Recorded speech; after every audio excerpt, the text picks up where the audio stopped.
প্রিয় দর্শক, আজকের কাফেলায় আপনাদের সামনে তুলে ধরার চেষ্টা করব ইউরোপের বুকে ছড়িয়ে থাকা ইসলামের সোনালি এবং অশ্রুঝরা বেদনাবিধুর ইতিহাস। ইউরোপের জ্ঞান বিজ্ঞান ও অর্থনৈতিক উন্নয়নের ক্ষেত্র ছিল তৎকালীন আন্দালুসিয়ার এই কর্ডোভা, যা আজ স্পেন নামে পরিচিত। আর এই গোটা স্পেনের প্রাণকেন্দ্রই ছিল এই কর্ডোভা শহর। প্রিয় দর্শক, আশেপাশের পরিস্থিতি দেখে আপনারা নিশ্চয়ই বুঝে থাকবেন যে এইরকম ইসলামী ড্রেস পরে এইরকম একটা জায়গায় ঘোরাটা হচ্ছে অত্যন্ত টাফ, অত্যন্ত কঠিন একটা ব্যাপার। এরপরেও আমরা আমাদের ঐতিহ্যকে ছাড়তে পারছি না, ঐতিহ্যকে ছেড়ে দিয়ে তাদের সাথে মিশে যেতে পারছি না। এটি হচ্ছে আমাদের মুসলমান এবং ভিন্ন ধর্মীদের মধ্যে পার্থক্য।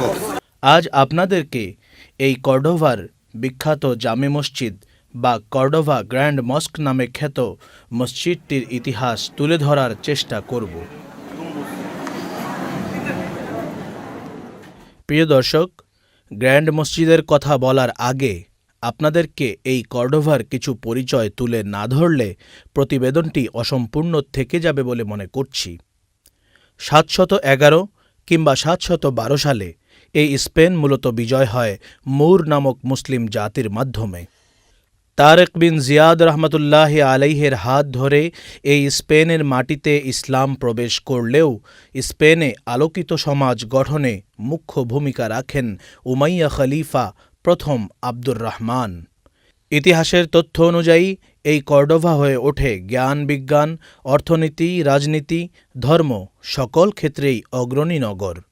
তৎকালীন মুসলিম শাসকরা এই কর্ডোভাকেই তাদের শহর হিসাবে ঘোষণা দেন। ইসলাম প্রবেশের পর থেকে মোট 23 জন প্রশাসক এই ভূখণ্ডকে শাসন করেছিলেন। তবে 716 সালে এই শহর দামেস্কের কেন্দ্রীয় খেলাফতের অধীনে চলে যায়। পরবর্তী 929 থেকে 1031 সাল পর্যন্ত এখানেই একটি স্বতন্ত্র খেলাফত প্রতিষ্ঠা হয়। গোটা ইউরোপের বহু খ্রিস্টান ও ইহুদি বিদ্যার্জনের জন্য পাড়ি জমিয়েছিলেন এই নগরীতে।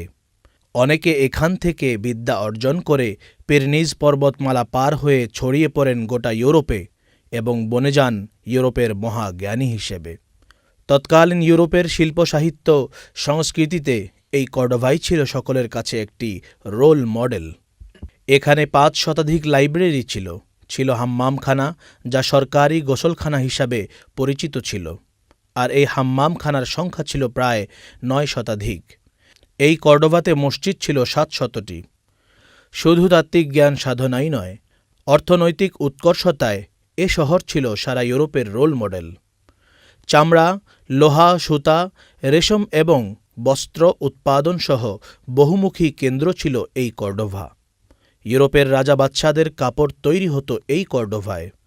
শুধু তাই নয়, চাষাবাদ এবং কৃষি উন্নয়নে এই নগরী ছিল এগিয়ে।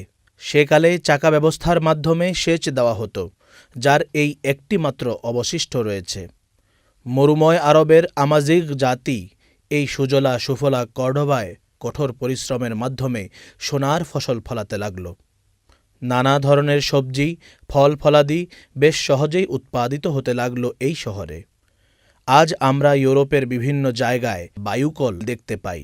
সর্বপ্রথম ব্যবহৃত হয় বায়ুকল এই কর্ডোভায়।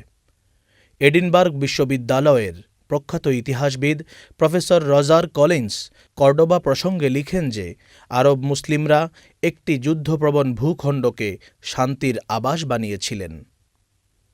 স্পেনের প্রত্যেক শাসকই ছিলেন বিদ্যোৎসাহী ও গুণগ্রাহী। তাদের মাঝে খলিফা আব্দুর রহমান, হাকাম দ্বিতীয় এবং খলিফা মনসুরের নাম বিশিষ্টতার দাবি রাখে। এরা ছিলেন স্পেনের স্বর্ণযুগের পৃষ্ঠপোষক এবং বোদ্ধা শাসক।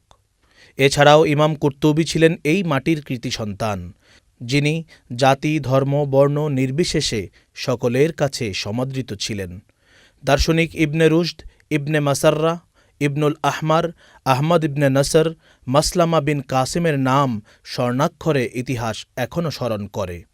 এই সেই বিখ্যাত কর্ডোভার নগরী, যেখানে 170 হিজরি মোতাবেক 784 খ্রিস্টাব্দে খলিফা আব্দুর রহমান এই কর্ডোভা জামে মসজিদের কাজ শুরু করেন, যা পরবর্তী শাসকেরা পর্যায়ক্রমে সম্প্রসারিত করেন।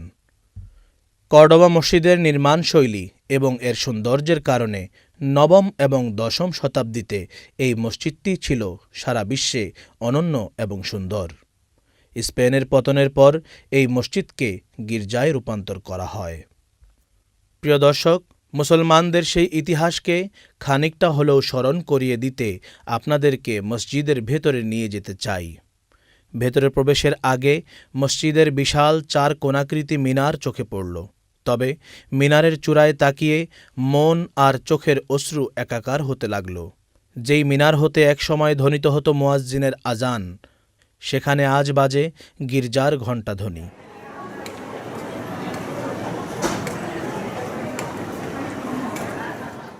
বর্তমান যে মিনারটি রয়েছে তা খলিফা তৃতীয় আব্দুর রহমানের আমলে তৈরি করা হয়। প্রিয় দর্শকবৃন্দ, 711 সাল থেকে 1492 সাল পর্যন্ত মুসলমান জাতির একটা বিশাল বড় বিকাশ এবং তাদের জ্ঞান বিজ্ঞানের উন্মেষ ঘটেছিল এই স্পেনের এই কর্ডোবা শহরে। 764 সালের দিকে মুসলমানরা এই কর্ডোবা মসজিদটি তৈরি করেন এবং এখানে প্রায় 500 বছর ধরে নামাজ পড়া হয়।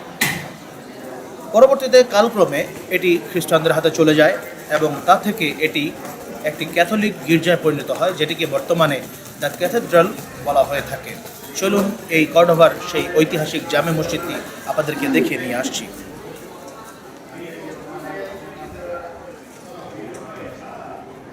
আমরা লাইনে দাঁড়ালাম টিকিট কাটার জন্যে। প্রিয় দর্শক, 30টি ইউরো দিয়ে এই 3টি টিকিট আমরা কাটলাম। এখানে টিকিট কেটেই ঢুকতে হয়। দেখুন ইতিহাস মানুষকে কিভাবে বদলে দেয়, ইতিহাস প্রত্যেকটা জিনিসকে কিভাবে বদলে দেয়। আমাদেরই মসজিদ, আমাদেরই জায়গা, আমাদেরই স্থাপনা, কিন্তু এখন আমাদেরই এই মসজিদে ঢুকতে হচ্ছে আজকে টিকিট কেটে অন্যদের হাত থেকে। এটি হচ্ছে বাস্তবতা এবং এটি হচ্ছে ইতিহাস। সেই ইতিহাসকে এখন আপনাদের সামনে তুলে ধরার চেষ্টা করছি।